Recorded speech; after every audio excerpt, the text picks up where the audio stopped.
Hey you guys, it's Crystal from the Abundantly Blessed Homestead, where we use the wisdom of our ancestors to make amazing, delicious, nourishing meals for our family and grow our own food. Today I am making this video because I just got back from the butcher with our whole hog that was pastured.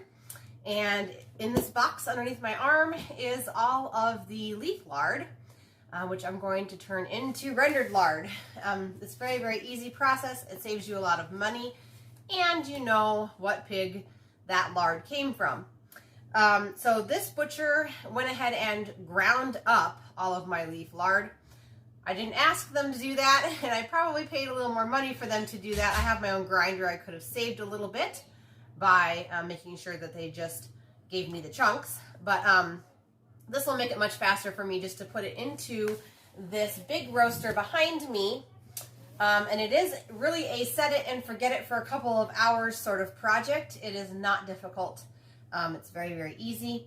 If you get your leaf lard in chunks, then you will obviously either have to grind it at home or slice it very, very thinly. The idea is that if you break it up into smaller pieces, the more lard, rendered lard end product you will get out of your leaf lard. So grinding makes it amazing. You get a lot when you get it ground. So they saved me some work. I appreciate it. I just wasn't expecting that. So I'm going to go ahead and take this. I'm going to leave the camera on. We are here in the freezer room, and I'm going to just go ahead and show you guys me loading it into the roaster right here behind me. We're going to set the roaster to 150 degrees. I might end up turning that down. You kind of have to watch it a little bit. We don't want it going to a boil or turning brownish in color. We want this to be a low and slow process. And then check on it every so often over the next couple of hours, and it should be done. Well, there's a lot of lard here, so maybe 3 or 4 hours later, and I will bring you guys back for that as well. So I'm going to go ahead and load it into here. We're going to add 2 cups of water to the bottom of this roaster. It really depends on how much leaf lard you have.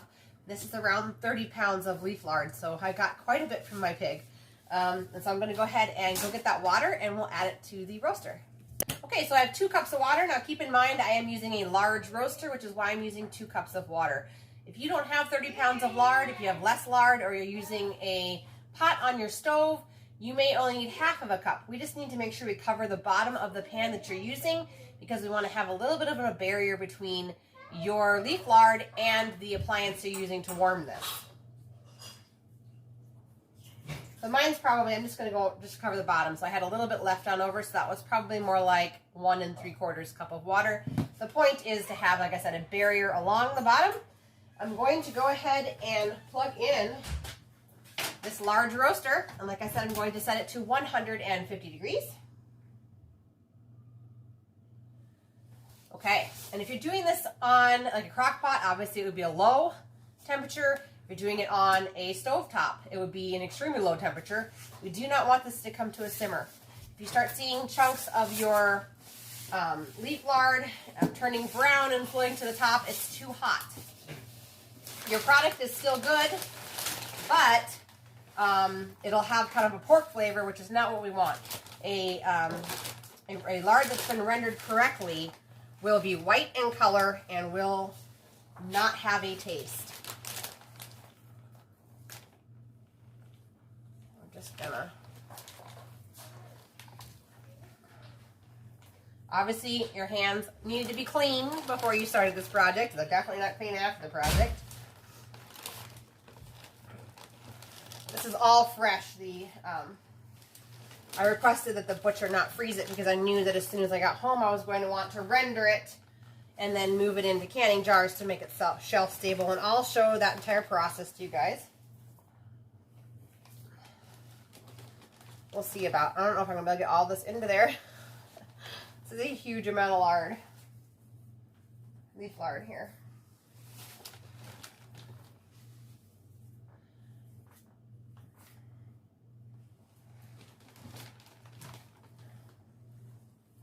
I'm probably only going to be able to do about half of this in here.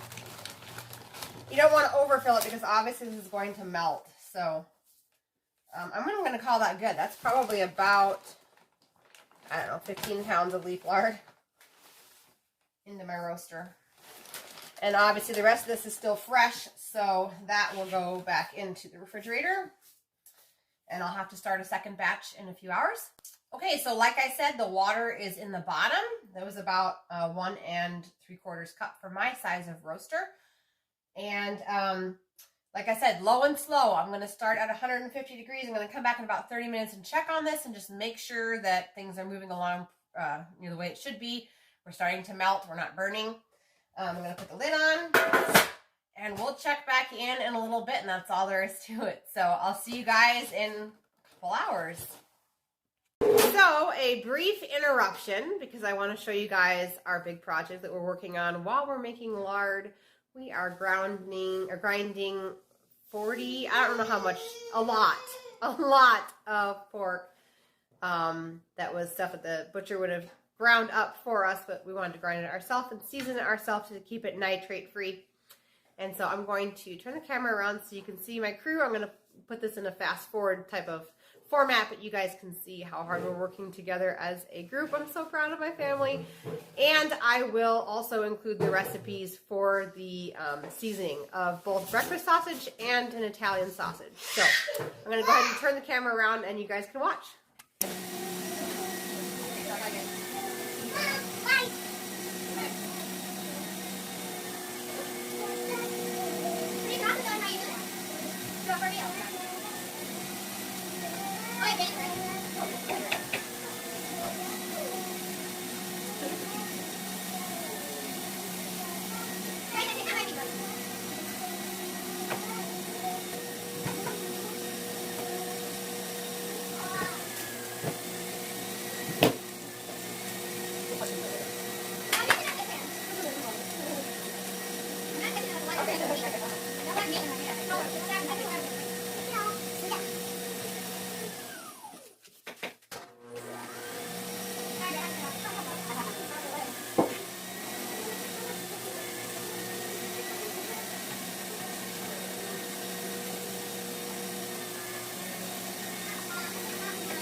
Okay, so really quick, I just wanted to give you guys the recipe. We're just taking the scraps that were thrown in a box from the butcher and adding certain spices. So for the breakfast version of pork sausage, it's 1.5, it's for 2 pounds.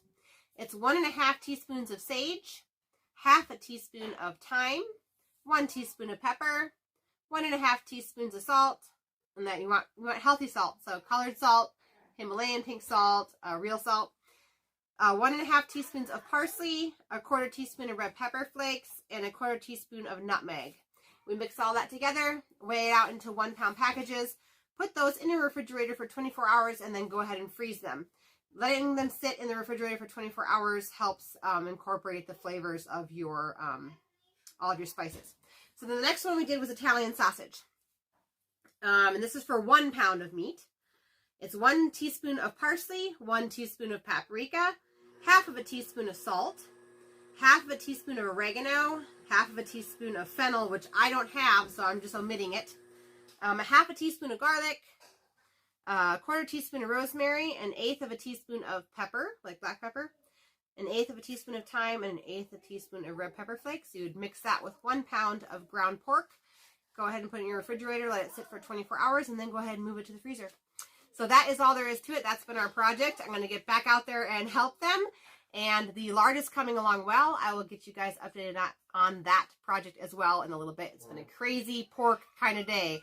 So I will bring you guys back in a little bit.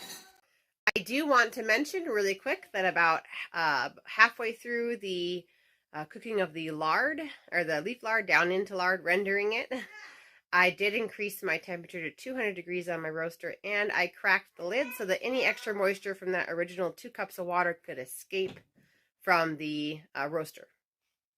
Well, you guys, it is the next day. I completely underestimated the amount of time it would take for a huge roaster to make rendered lard. So it has been at least 12 hours. It's been over 12 hours. I think it's been closer to 18 hours at 150 degrees. But we're coming along and we're finally ready to fill some jars. So I'll turn the camera around and we'll show you what we have. Okay, so there it is. Some of this solid chunk stuff is still going to render, but you can notice that none of it is pink. It's all cooked. So some of this will still release more lard, liquid lard. You can see how clear the lard is around the outside. So this is ready to start filling jars, and I'll just leave the chunks in here. I'll probably remove about 1/2 to 3/4 of the rendered lard liquid from around the outside, and then let this keep on going. So the next step is to prepare for this, whether you're going to use Tattler lids or disposable lids. The instructions for this are exactly the same. I am bringing these up to a simmer to warm up my rubber gaskets for my Tattler lids, and also I have all of my cleaned jars in a hot 350 degree oven. We want everything to be hot in this scenario so that once we put the hot lard into the jars, we're going to put the lids on and crank down on the rings. Then they will automatically seal. So I'm going to go ahead and show you guys that process. Okay, so some essential things would be the very, very hot jar out of the oven. You're going to need a canning funnel. You're going to need a fine mesh strainer to go on the top. This is going to catch any of the larger particles that are still in the lard. You're going to need a ladle. And we're just going to ladle the clear fluid out and into the jar.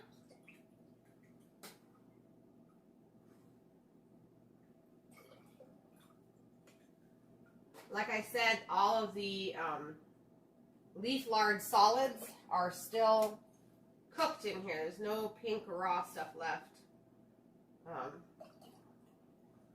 So it is time, you are free to go ahead and start taking off some of the liquid. We're going to go as full as we can with these jars without overfilling them, obviously. There's no processing after this. This is it.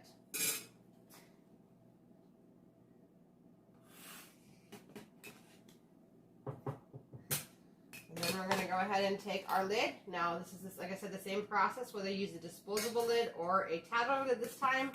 Usually Tattler lids have a different process. Okay, on it goes. These are really hot. And we're just going to crank down on this ring.